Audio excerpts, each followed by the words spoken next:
Welcome to Talking Kootenay Books. My name is Keith Powell. Our guest today is Derryll White. Nice to have you on the show. Derryll, you've been a guest in the past, and it's great to welcome you back to the studio.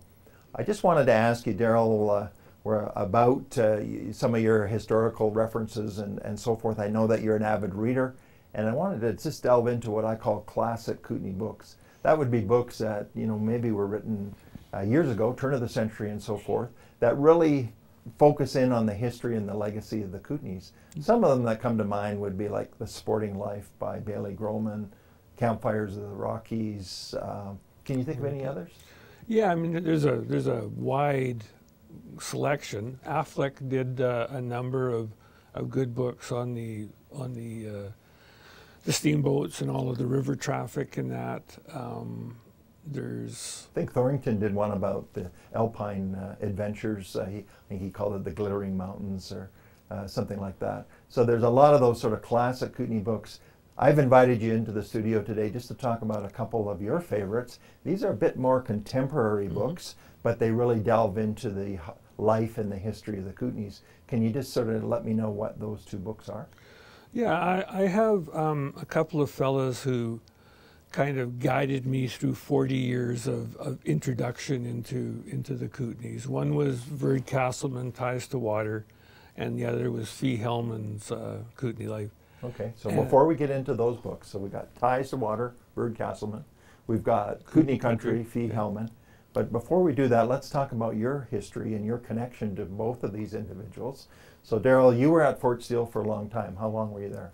Almost 40 years. And what was your position at Fort Steele? I had a number of them. For the longest time, I was the curator, so I was in charge of both developing displays and doing the reconstruction of the buildings, like planning it out. And we did things like reproduce wallpaper and did all kinds of. I mean, it was a real education. We did a bunch of different things. One of my favorite topics was the archives. I spent a lot of time trying to build the archives. We ended up with over 10,000 photos and a couple of 100 feet of manuscript and archival material. Right. So and that was how we kind of got to 1898 and built it. Right. And it's not just about Fort Steele, it's really about the entire region. It is. At that point, there wasn't anybody who was reaching outside of their own particular communities. So Fort Steele was a good opportunity to pick up material from Bull River or Tracy or Wassa or, up the Columbia River, right, down to Creston. Right. So we ended up with a lot of material. Right. Very valuable to maintain and preserve that. I want to ask you also, Derryll, you've been retired from Fort Steele for a number of years, but you've been active in the regional history, and what have you been up to there? Yeah, well, I had a teacher, Fred Waugh, who taught me that to know everything, you had to know one thing well. And so I came to Fort Steele, and I decided to learn the history of Fort Steele and the Kootenays. And that kind of took me through the first 30 or 40 years, and then when my time at Fort Steele ran out, we started the Columbia-based Institute of Regional History, looking at the whole region rather than just any one community. And that has been, so we've been doing that for 20 years, and that has, during that, we formed a lot of partnerships with some of the major museums in both the East and West Kootenays and started to bring their photo collections online because museums don't have a lot of money, they don't have a lot of staff, and so one of the last things to do is to get those photos out where people can look at them. Right, so sort of the mandate has been to digitize many of those images and build that database so those images are preserved for future generations. Yeah, we now have about 100,000, a little more than 100,000 images scanned, and we've got about 40,000 of those online and more coming on all the time. And then you're bringing more out with your books. So. Right. So you and I have had the opportunity to work together fairly closely over the last few years. We've done 2 books together along with Aaron Knutson at the Institute. And so we've done Forgotten Cranbrook. Yep. And people love the images and the stories that were portrayed in that book. Then we also have most recently done Forgotten Kimberley, and we're talking about really producing another book, Forgotten Moye, and possibly Fort Steele as well. So those really a glimpse into history there, and it's been a pleasure to work with you. But today we're going to focus on the two books that you mentioned earlier. Let's first of all start with Ties to Waters. So who was Verd Castleman?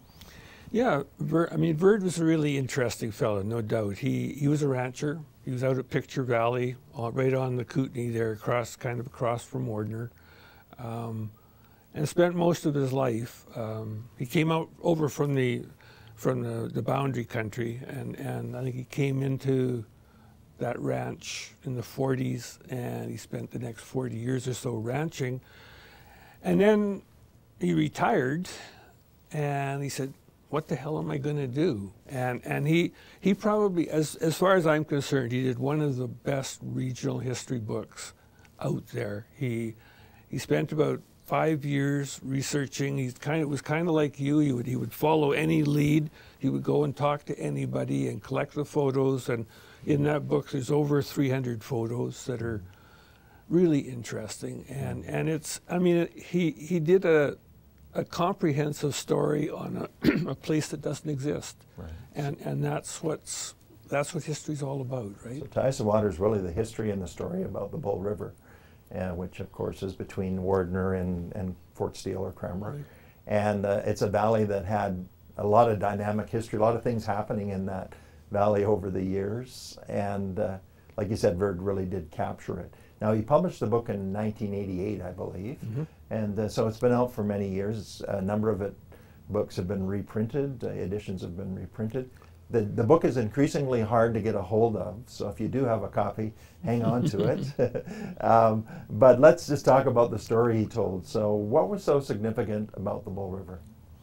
Well, I mean, it was called the Bad River first by Palliser in the 1850s, and it was a bad river. It was tough. You know, it has that large falls there, where we now have a power station. It was very convenient for the CPR when they were putting in the Crow's Nest Pass line. There was a lot of lumber there, and they took a lot of ties and bridge timbers out of the Bull River. It had its little bit of a run as a gold producing thing for a while, and then Henderson, of course, came in 1903, I think, 1902, from Iowa to try and develop the hydroelectric power, and he was eventually successful about 1910. So there were all of those kinds of developments that made it a really Henderson marketed Bull River Falls, right? And Bull River Falls, he platted the town site, sold it, and it never happened. And a number of people built stores there and everything. And then as the CPR came in and Bull River itself started to develop as a big sawmill town, all of the Bull River Falls dance hall and the stores and everything were moved down to Bull River. And Henderson was a pretty interesting guy. I mean, he, as Verd says, he did work and he did pay off all of the people who had bought lots in Bull River Falls. It never happened. So Bull River Falls was located closer to what we would know as the canyon or the falls today? That's right. Okay. Yeah. Yeah. So fascinating history in that valley. Of course, the Bull River is renowned for its wildlife as well. So lots of guiding and outfitting that took place up in that valley as well. So you referred to the Aberfeldy Dam? Aberfeldy? Aberfeldy Dam, sorry. So there was a tremendous amount of construction that took place at that time, and I believe, if I'm not mistaken, that was sort of the onset of the East Kootenay Power Company. That's right. And they would, the first sort of effort to electrify the region. Right. As Henderson went along, and Verd's really good on this, as he went along, other people started to come in. The Crow's Nest Pass coal company started to electrify. Cranbrook started to electrify. So all of these markets that he was looking at started to kind of dry up a little bit. So he really pushed it, and then of course, you know, he got taken over by a larger company because he just ran out of money. Right. So the dam still exists. It's run now by BC Hydro, and it is a power producer, a small power producer, but it again has a legacy that probably stretches back into the 20s or 30s, I would think. Oh yeah, for sure. Yeah. Yeah. So I'm just wondering, Derryll, a few other interesting stories that I wanted you to talk about. Bird captures in his book a movie that was shot up in the Bull River. Can you tell us a little bit about that? Yeah, there were two movies shot here. Conflict or Timber was shot right up the Bull River, and it was 1922, I think. Priscilla Dean was the lead actor from Hollywood, and the Hollywood group came up and did the whole thing, and Bird covers that really well, including the huge, you know, kind of the nefarious woman tied to the train kind of thing, but it's a big log jam. Log jam, yeah, you know. And they actually dynamited the They did, and we actually have some pictures up online that shows the cameras shaking as the dynamite goes off. I mean, it was a very large charge. Yeah, so interesting story. So again, just sort of tapping into that colorful history of the and then they went out, and then the next year they shot one at Fort Steele, and they called that Pancake. They called Fort Steele Pancake. They did another Hollywood movie there. Was it the same group or different? Pretty much, because they kind of liked the way they had things set up. It was a different actress, and I forget her name offhand. Mm-hmm. But yeah. Well, I remember when I was a young guy in the newspaper business, Ferd would often show up at our newspaper office, and he would occasionally write a column for the paper. He would also tap into our publisher, Darryl Shelburne, at that time to help him put together some photos and some stories and that kind of thing. So he was always in and out of the office, but he was so gung-ho. He was so enthusiastic about the project and the local history.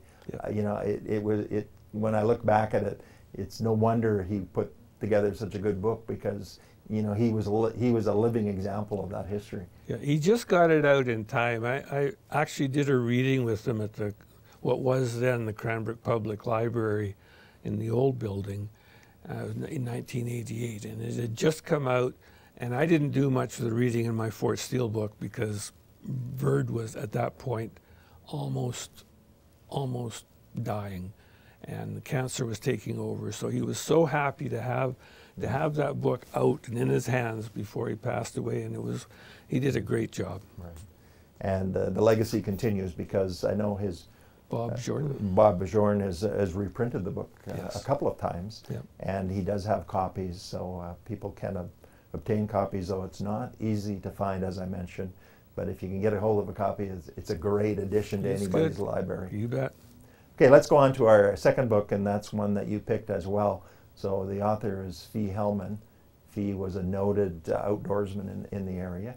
He wrote a book a little bit different than Bird's book, in that it's more of a short story book and really delves into a lot of history, Lumberton, the South Country, the Pickering Hills, a number of outstanding locations throughout the Kootenays. Because he guided through all those. So he knew those areas intimately. Let's just talk about Fee Hellman, the man. Who was he? Well, I mean, you knew Fee. I mean, Fee would come in with his coals from the campfire column to Derryll and yourself, and you ran that for years. Fee grew up here. He grew up in Wardner. He was really influenced by his teacher, who was a socialist,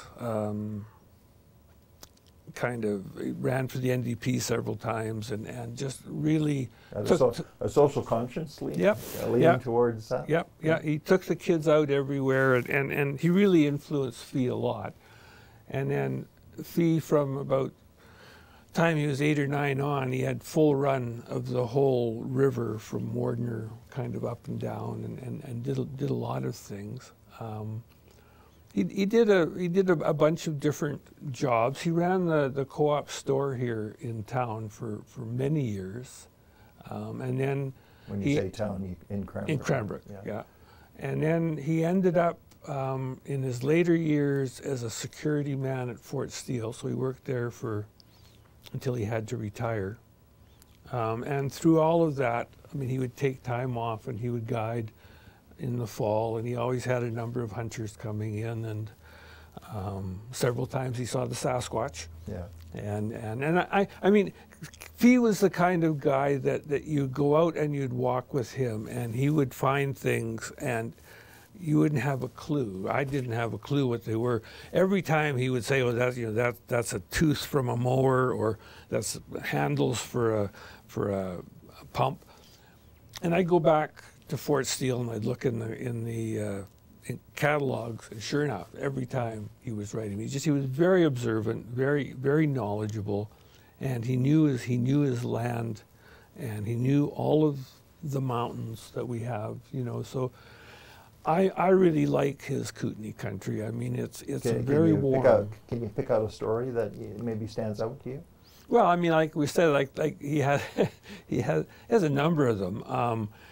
One of the ones that I really liked was he had a U.S. Marine fella who came up as a hunter. He took him out 3 or 4 times, and they kind of always challenged each other because Fee was very fit, and he was the kind of guide who put everything on his back and went up the mountain. There were no horses or anything, and this guy I can't remember where he was from. He was American. They were always pushing each other, but they went on this one hunt. He wanted a bighorn sheep, and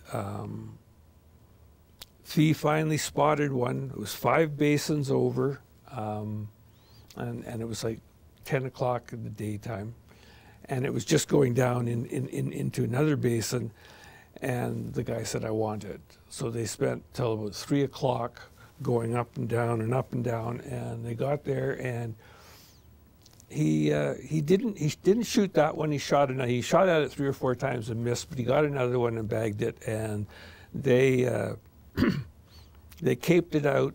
Fee packed out the head. The fellow packed out 2 haunches, and they got back into camp at midnight. And it was just like he always has that feeling that like the people come alive when he's writing. You know, he really brings the characters up. So you know, it's one thing to be part of that history. Why do you think someone like Fee felt the need to record it and talk about it? Well, I think he was encouraged by other people, and he spent a lot of time alone, and he just kind of felt like that was one way, and I think you guys helped him a lot. That the coals from my campfire. That was a column he ran in the Kootenay Advertiser for years. That's right. You know, and it really encouraged him. He got a lot of feedback from that, and then when he wanted to do the book, then there were enough people who said, "God, Fee, you got to do it." Right. You know, so he did it. So there is a section in his book that talks a little bit about Lumberton as well. Do you remember his time in Lumberton? Well, that was one of his guiding territories. So he spent a fair amount of time up there, and did like he did a lot of guiding up around Moy Falls, right up into the lake, Cooper Lake, up that way. I can't remember any clear stories at this point from it. But he was an amazing outdoorsman, and sort of, you know, set a pretty good example for a lot of young guys that, you know, he could go out there and really help his crew find what they were looking for. So. Yeah, we seem to develop that here. There was another fellow, Stan Wilkinson in Elko, who just knew the country backwards, the whole plumb bob. He logged the South Country and that kind of thing. His wife Glada was very instrumental in the Elko history book. But we seem to grow those kinds of people, and I was lucky enough to run across some of them. And yeah, so just to go back, and you knew both of them personally, right? Yeah, very well. And how would you describe their character? Well, they were both rugged individualists, that's for sure. I mean, I got into a number of arguments with Verd about he would he would spray a lot of pesticides, and I would say, Verd, you shouldn't do that. And one time we were sitting there, and he dipped out. He said, "Look," he said, "doesn't hurt you," and he drank like a whole dipper full. He did whatever he did, you know, and he believed in himself. And Fee was the same way. I mean, Fee kind of just went along, and he knew where he was going all the time. Right. You know? Oh, good. So thanks for profiling both of those authors. So Verd Castleman, Ties of Water, Kootenay Country, Fee Hellman. What we're trying to do, and this might become an occasional series where we talk about some of these classic books, but what I would really like to do, and I appreciate your insight, Derryll, is just give people, listeners, viewers, an opportunity just to reflect on some of the stories that are out there. And if they're looking to sort of enhance their knowledge and appreciation of the Kootenays, some of these stories that have been captured really helps them do that, and helps them reflect on how important that history is, that we do capture it. Yeah, and for them to keep in mind that the family albums and that kind of thing that they have, which as people pass on and that end up in the dumpsters and that kind of thing, really should end up in archives, and because they really do carry an essence of what the family and what the town looked like. We just got 3 albums dropped off from Fernie, 1930s, and it just had some amazing stuff in it, you know. So a little bit of a plug for the Columbia Basin Institute of Regional History. If people have photos, if they want to preserve their family legacy, we're happy to scan those images and return the albums to them. For sure. But it gives a great resource for anyone doing research or trying to delve into the history of the valley. Yeah, yeah. It just makes it all public and makes it easily accessible, and yeah. The stories do come out. I mean, you recently worked with Larry Shannon. I mean, you walked into our office one day with about 14 albums of incredible St. Mary's material, and I'm sure that will be a book someday. But you know, like all of that stuff, it really is worth preserving. Right. So just to wrap up, Derryll, thinking back to the legacy of Fee Hellman, Verd Castleman, can you just talk again just a little bit about how important it is to capture the stories, the images, and maybe the life of people in the valley?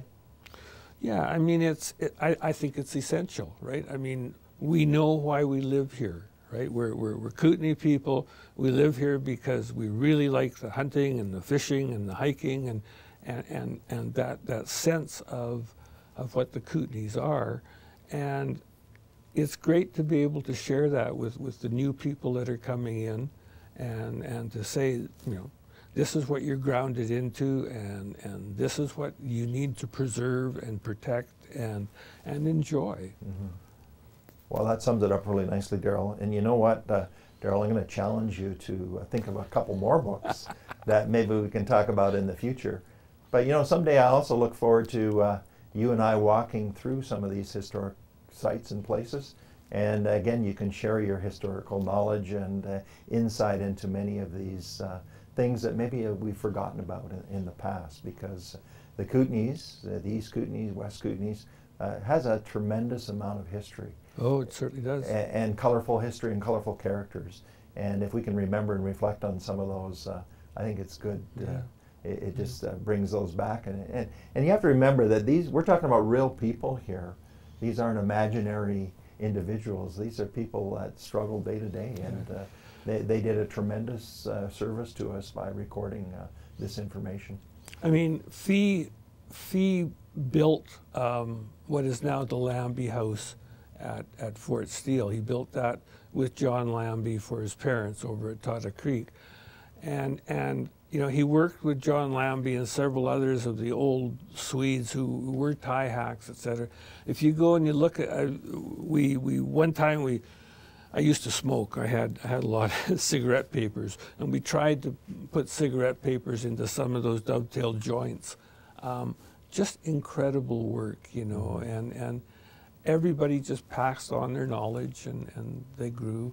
Verd is incredibly good at taking some of those tie hacks and making them come alive, and you understand how a guy can just throw a 200-pound piece of one after another and pack them out to the pile, and yeah, it's great. Well, you did refer to the CPR and the fact that they took a lot of timber and ties out of the Bull River, and they didn't have the machines that they have today. It was all hand work. That's right. And as you mentioned, the tie hacks, most of them Scandinavian, Norwegian, or Swedish, they sort of led the way, and they had a precision when it came to using those hand tools. Yeah, some of the really good ones were doing 110, 120 ties a day. Yeah.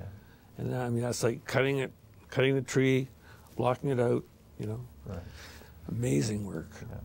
Yeah, good. So we encourage people to hunt down the two books. You might find them in the used bookstore. If you can't find them there and you want to read them, they're usually in the public library as well. That's right. So they're really valuable, and it gives us a nice insight into the past. Again, thank you for being our guest, Derryll. We look forward to maybe a future conversation about a couple of other classic Kootenay books. And don't forget to plug the ones that we've done, Yeah. Forgotten Cranbrook and Forgotten Kimberley. Yeah. They're available. Yeah, no, we appreciate that as well. So thank you again, Derryll. My name is Keith Powell, and this has been Talking Kootenay Books.